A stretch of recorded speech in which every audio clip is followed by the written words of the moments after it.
स्वागत है दोस्तों आप लोगों का अध्याय 8 लिंग कुंजी के तीसरे भाग में। चैनल को अगर सब्सक्राइब नहीं किया है तो प्लीज चैनल सब्सक्राइब कर लीजिए, जिससे मैं जो भी वीडियो अपलोड करूं वो आसानी से आप तक पहुंच जाए। तो शुरू करती हूं आज का अध्याय। हनुमान जी ने कहा, आपने अदृश्य जंगल की कहानी तो सुनी होगी। हाँ देव, धनुष्क ने अदृश्य जंगल के दृष्टांत का वर्णन करते हुए कहा, एक बार दो मनुष्य एक भयानक जंगल में घुस गए। उस जंगल में प्रवेश करने वाले वे पहले मनुष्य थे। एक पेड़ ने उनकी बातचीत सुन ली। उसने सुना कि वे जंगल नामक किसी वस्तु के बारे में बातें कर रहे थे। पेड़ ने सोचा कि जंगल किसी भयानक जानवर का नाम है। पेड़ ने जिज्ञासा पूर्वक पक्षियों से पूछा। पक्षियों ने भी जंगल नाम की किसी वस्तु के बारे में नहीं सुना था। उन्होंने गायों से पूछा और गायों ने सांपों से। शीघ्र ही जंगल के सभी जानवर जंगल नाम के अदृश्य जानवर की पहचान को लेकर उलझन में पड़ गए। हनुमान जी ने कहा, मनुष्य का मन जानवरों की तुलना में पर्याप्त विस्तार पा चुका है, इसीलिए आपको यह समझने में कोई समस्या नहीं होती कि जंगल नाम का कोई जानवर नहीं है, अपितु जंगल में जानवर रहते हैं।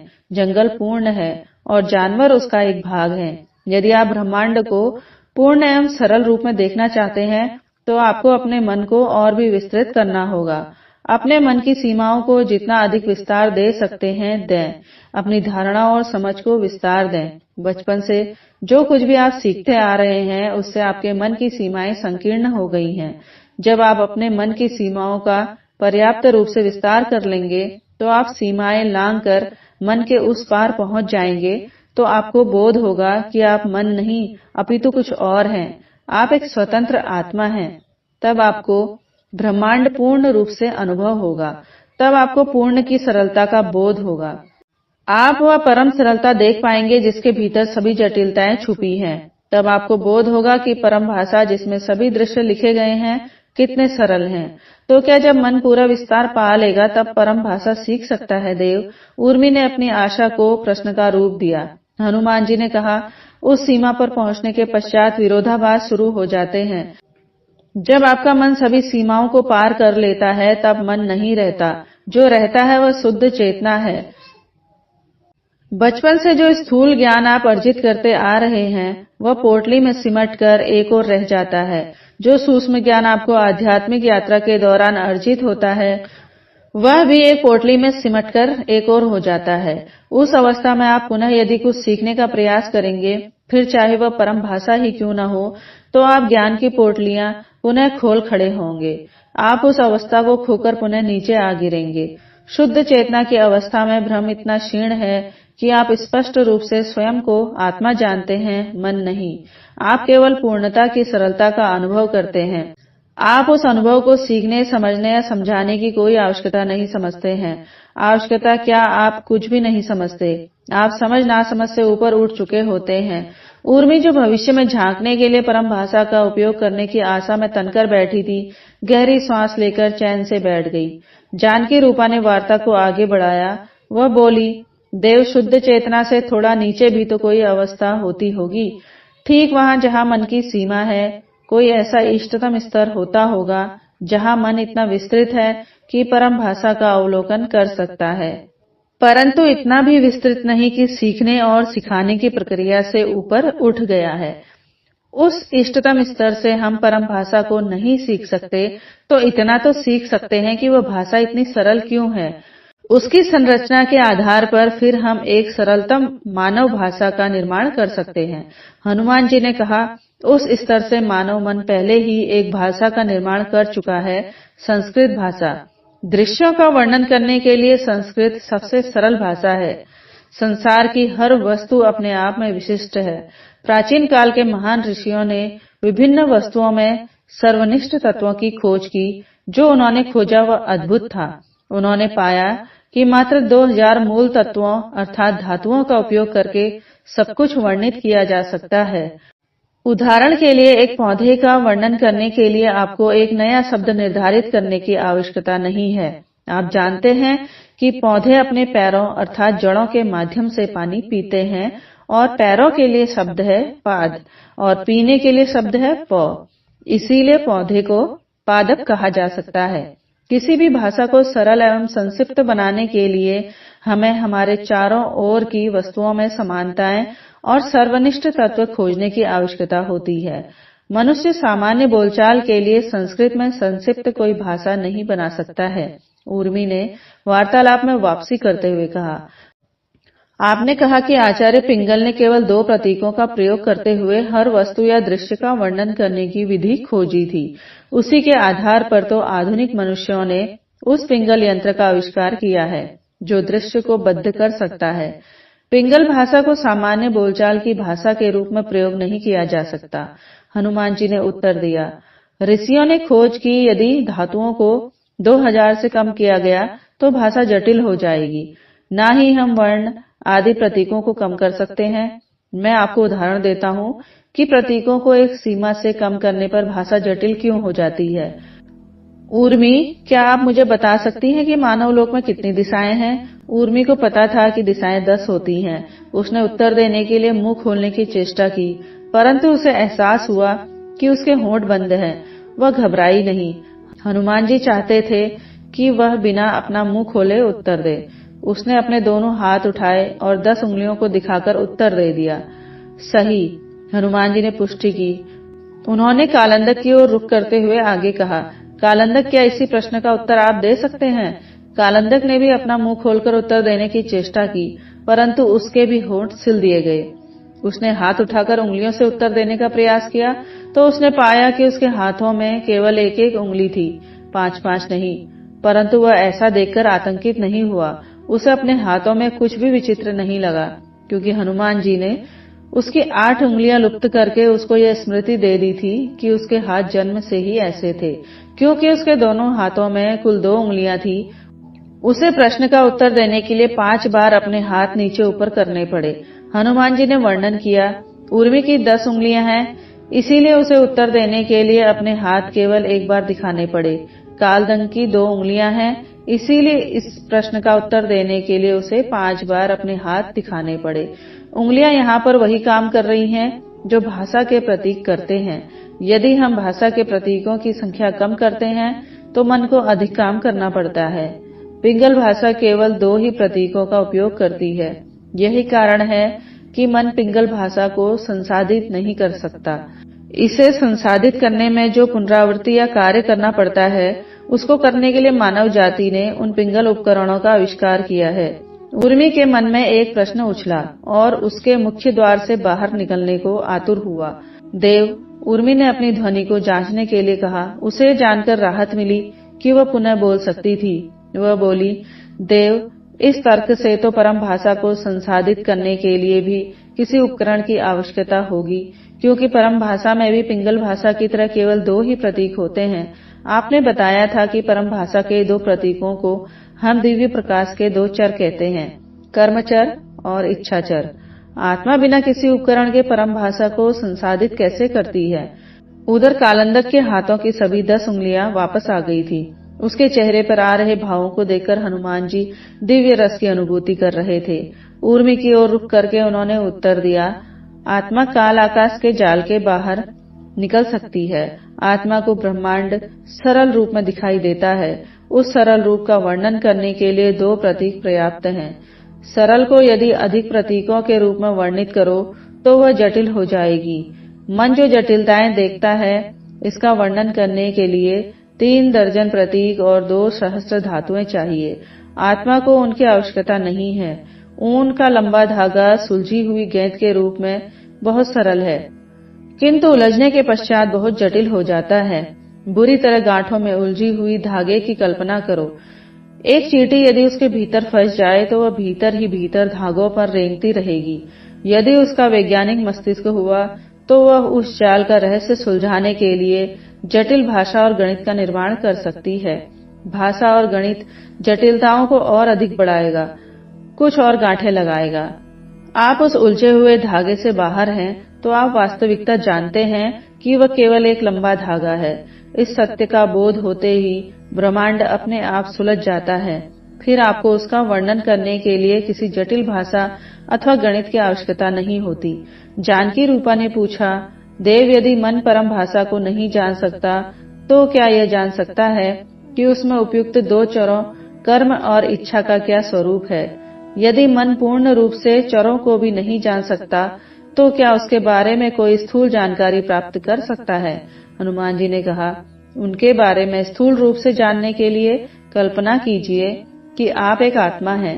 आप इस लोक के दृश्यों को आत्मा के दृष्टिकोण से देखने की चेष्टा कीजिए। वास्तव में आप एक आत्मा ही हैं, परंतु जब तक आप इसका बोध नहीं कर लेते, कम से कम कल्पना तो कर ही सकते हैं कि आप एक आत्मा हैं। कर सकते हैं कि नहीं? अवश्य देव, जानकी रूपा ने कहा। उसके स्वर में एक अभिनय था। वह आत्मा होने का अभिनय करते हुए आगे बोली, मैं एक जागृत आत्मा हूँ, मैं शून्य हूँ, मेरी कोई पहचान नहीं, कोई भौतिक तन नहीं, कोई मन नहीं है, कोई स्मृतियां नहीं है। आपको क्या दिखाई देता है? जानकी रूपा ने उत्तर दिया, दृश्य। दृश्य क्या है? दृश्य ब्रह्मांड का एक अंश है। उसने उत्तर दिया, काल आकाश का पूरा जाल यदि एक कपड़ा है, तो दृश्य उस कपड़े का एक टुकड़ा है। मैं स्वतंत्र आत्मा हूँ, इसीलिए मैं किसी भी अनुभव से रहित हूँ। दृश्य मुझे अनुभव प्रदान कर सकते हैं। हर दृश्य में एक मुख्य किरदार होता है। किरदार का एक तन मन होता है। दृश्य में सब कुछ किरदार के माध्यम से ही अनुभव किया जाता है। किसी दृश्य को जीने के लिए मेरा उस किरदार से जुड़ना आवश्यक है। आत्मा किरदार से कैसे जुड़ती है? कैसे देव? जानकी रूपा आत्मा का अभिनय छोड़कर अपने स्वर में बोली। हनुमान जी ने कहा, उर्मी के विवाह के दृष्टि की कल्पना कीजिए। यदि आप उस दृश्य को उसकी आंखों से देखना चाहते हैं, जैसा वह उस दृश्य में अनुभव कर रही है वैसा अनुभव करना चाहते हैं, वह उस दृश्य में जो सोच रही है वैसा सोचना चाहते हैं, तो आपको उसके अतीत के बारे में पता होना चाहिए। इसका अर्थ है कि उसके विवाह का दृश्य जिस तरह वह देख सकती है, उस तरह कोई अनजान नहीं देख सकता है। आपको उसके अतीत को जानना पड़ेगा। यदि आपको उसके जीवन का एक दृश्य भी उसकी तरह देखना है, तो उसके पूरे अतीत को देखना होगा। किसी भी दृश्य का स्वतंत्र रूप से अस्तित्व नहीं है। उसके साथ अतीत के अनगिनत दृश्यों की श्रृंखला जुड़ी हुई है। कहीं नाटक का मंचन हो रहा है, तो आपको वह नाटक शुरू से देखना पड़ेगा। बीच में से कोई दृश्य देखने से आपको दृश्य समझ नहीं आएगा।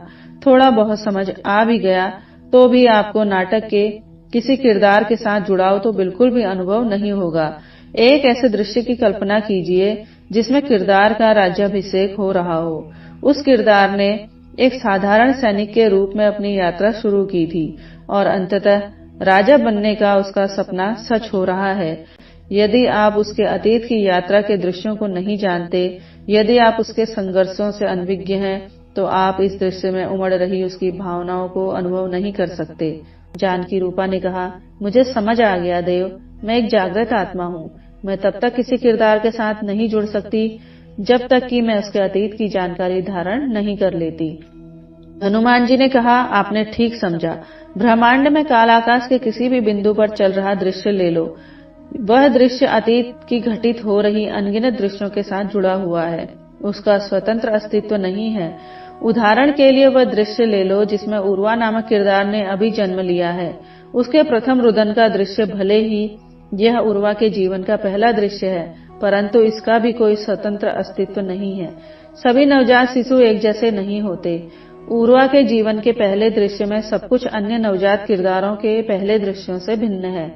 उसका तन, उसके माता पिता, परिवेश, स्थान आदि सब भिन्न है।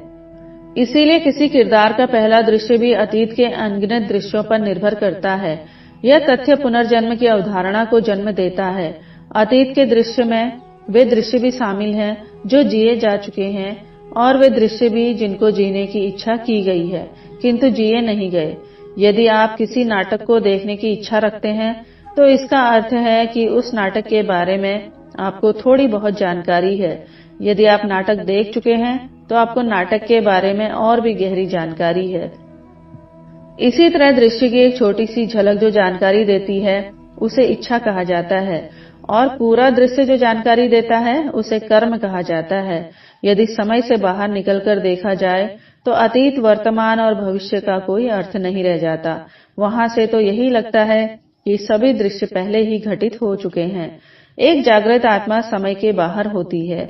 उसे किसी एक दृश्य को जीने के लिए भी अनगिनत दृश्यों से बनी एक श्रृंखला के बारे में जानकारी धारण करनी पड़ती है। वह जानकारी कर्म और इच्छा दोनों का मिश्रण होती है। अर्थात कुछ दृश्यों की मात्र झलक से प्राप्त जानकारी धारण करनी पड़ेगी और शेष दृश्यों की पूरी जानकारी धारण करनी पड़ती है। यह जानकारी कुछ ऐसी ही होती है जैसे कि किसी के जीवन वृत्तांत की पुस्तक, परंतु इस जानकारी को पढ़ने से आत्मा को वास्तविक दृश्यों में प्रवेश मिलता है। आत्मा को लगता है कि वह दृश्य को स्वयं जी रही है, इसीलिए इस जानकारी को लिंग कुंजी कहते हैं। यह जानकारी एक दृश्य में प्रवेश की कुंजी होती है।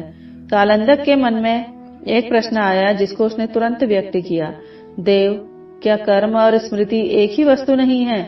स्मृति भी तो कर्म की तरह ही अतीत के दृश्यों की जानकारी है।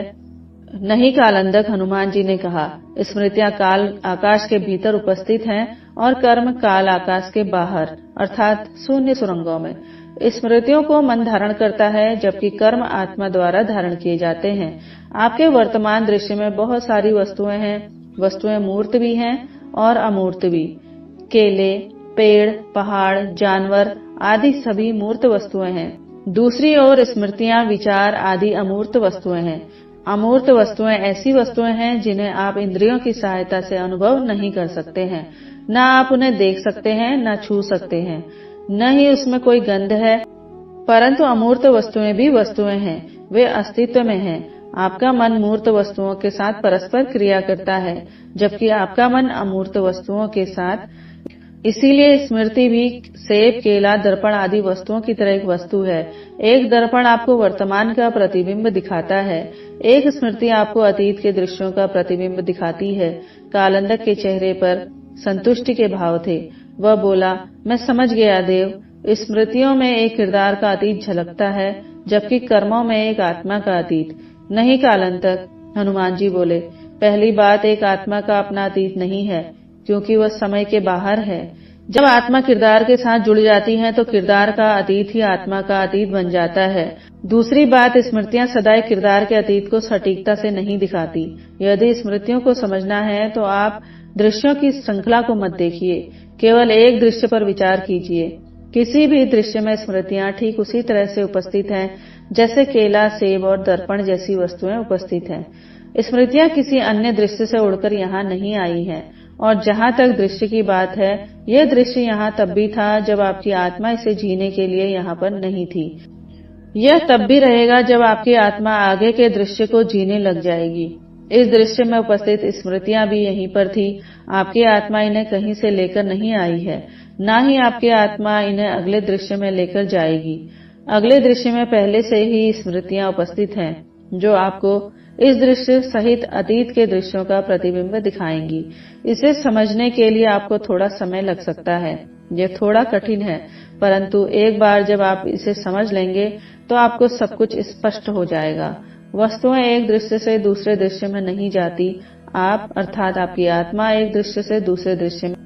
वस्तुओं की गति एक भ्रम है। जब आपकी आत्मा समय के तारों पर गति करती है तो वस्तुओं की गति का भ्रम पैदा होता है। स्मृतियां भी वस्तुएं हैं। आप जिसे जीवन कहते हैं वह गति के भ्रम के अलावा कुछ नहीं है। आपका किरदार एक दृश्य से दूसरे दृश्य में नहीं बढ़ रहा है। आपकी आत्मा समय के तारों पर आगे बढ़ रही है। कल्पना कीजिए कि किसी ने जन्म से लेकर मृत्यु तक हर पल आपके किरदार का चित्र लिया। आपका पूरा जीवन उन्हीं लाखों चित्रों की एक श्रृंखला है। एक चित्र अपने से अलग अथवा पिछले चित्र से थोड़ा भिन्न है। यदि समय के बाहर से देखा जाए तो दिखाई देता है कि ब्रह्मांड ने पहले से ही आपके किरदार के अतीत, वर्तमान और भविष्य के चित्र ले रखे हैं। समय के तारों पर चलकर आपकी आत्मा उन चित्रों की श्रृंखला को देखती है तो उनमें गति होने का भ्रम होता है। आत्मा जागृत होने के पश्चात आप इस भ्रम के बारे में और भी अच्छे से जान पाएंगे। आप जानेंगे कि इस ब्रह्मांड में कुछ भी गतिमान नहीं है, सब कुछ स्थिर है। आप ब्रह्मांड की सभी वस्तुओं को नहीं देख पा रहे हैं। मनुष्य ब्रह्मांड के एक छोटे से अंश को ही अनुभव कर सकता है। इंद्रियों की तो बात छोड़िए, मानव की कल्पना भी ब्रह्मांड की एक छोटी सी अंश तक ही जा पाती है। यदि आप किसी अन्य ग्रह पर जीवन की कल्पना भी करते हैं तो आप वहां पर रहने वाले जीवों में भी अपनी तरह की आंख, कान आदि होने की कल्पना करते हैं। अन्य ग्रह की बात छोड़िए, आप अभी जहां पर बैठे हैं वहां पर भी इतने सारे अदृश्य वस्तुएं हैं जिनको आपकी इंद्रियां अनुभव नहीं कर सकती। जिस जगह को आपका तन घेरे हुए है उस जगह पर भी आपके तन के अलावा बहुत सारे पदार्थ हैं जो आप अनुभव नहीं कर सकते। आप जो पदार्थ अनुभव करते हैं उनको आप ठोस, द्रव तथा वायु की श्रेणी में बांटते हैं। आप कल्पना भी नहीं कर सकते कि आपकी इन श्रेणियों के परे भी पदार्थ अस्तित्व में है। जैसे किसी पहेली के टुकड़ों को जोड़ते हैं, वैसे ही यदि हम सभी पदार्थों को एक साथ जोड़कर देखें तो ब्रह्मांड में केवल एक ही प्रकार का पदार्थ है। उसको न हम ठोस कह सकते हैं, न द्रव्य, न वायु।